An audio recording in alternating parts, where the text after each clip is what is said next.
Bonjour, je m'appelle Fatima Zahraba. Je suis la fondatrice de Sofatou, cofondatrice de Arca Concept Store et je suis à l'origine de ce projet. Alors, il faut que je calcule parce que je sais qu'on avait 20 articles et qu'on a réussi à tous les vendre, donc qui étaient en vente.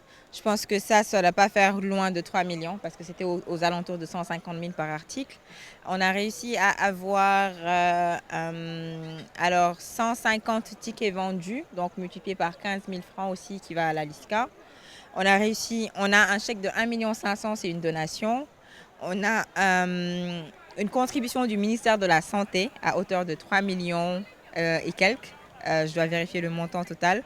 Je pense que rien que ce que j'ai dit, on est au moins à peut-être 8 ou 9 millions pour aujourd'hui. Et il y a également la cagnotte qui est en cours et d'autres dons qu'on a reçus qu'on doit totaliser. Donc je pense qu'on ne sera pas loin des 10 millions. C'est vraiment la personne pour laquelle on a fait ça aujourd'hui. Je ne peux pas dire c'est ma maman parce que je pense que c'est peut-être la plus petite chose qu'elle a été. Dieu sait qu'elle a été une mère extraordinaire, mais c'était juste une personne extraordinaire de manière générale. Elle est décédée cette année du cancer au mois de mars. L'année dernière, elle était parmi nous. C'est quelqu'un qui m'a toujours soutenue dans ce que je faisais. C'est quelqu'un qui a toujours redonné. Elle a été la première femme à se voiler à l'université de Dakar. C'est vous dire son degré de conviction. Ça a été également une femme qui a marqué l'Assemblée nationale, qui a été la première femme voilée à l'Assemblée nationale, qui a porté la loi contre le tabac. Et je pense que si aujourd'hui on avait une seule requête, ce serait que le gouvernement du Sénégal renomme cette loi, la loi Mbayam John. Parce que je pense que tous les députés pourront en témoigner, le professeur Kassé de la Lista pourra en témoigner. Elle a tout donné pour cette loi. Elle a tout donné pour les gens de manière générale et pour ce pays.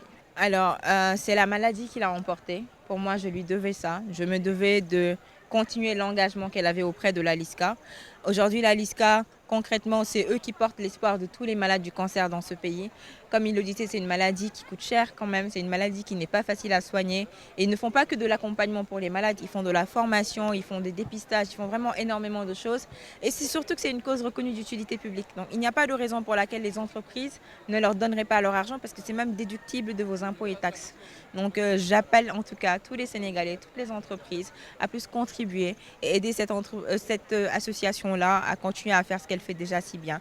Donnez-leur vos zakats, donnez-leur vos impôts, voilà, contribuez en tout cas à la soulever, à l'aider, à aider encore plus de personnes. Alors, notre anniversaire, c'était au mois de mai normalement. On aurait fêté les 10 ans. Je n'ai pas pu parce qu'on venait de perdre ma maman.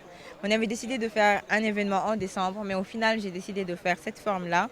Et je pense qu'en tout cas, on verra la marque faire des choses plus utiles qu'avant. Ce ne sera plus les défilés avec les bongos et les influenceurs comme les gens le savaient. C'était plutôt notre format habituel. L'année dernière, c'était sur la culture Lébou. Cette année, ça devait être sur la culture Fulani parce que mon père est Halpulaar et ma mère était Lébou. Ce sera plus ce qu'on va voir. Je pense qu'on verra de plus en plus d'événements utiles qui servent au grand public et qui servent voilà, au Sénégal et à l'Afrique de manière générale.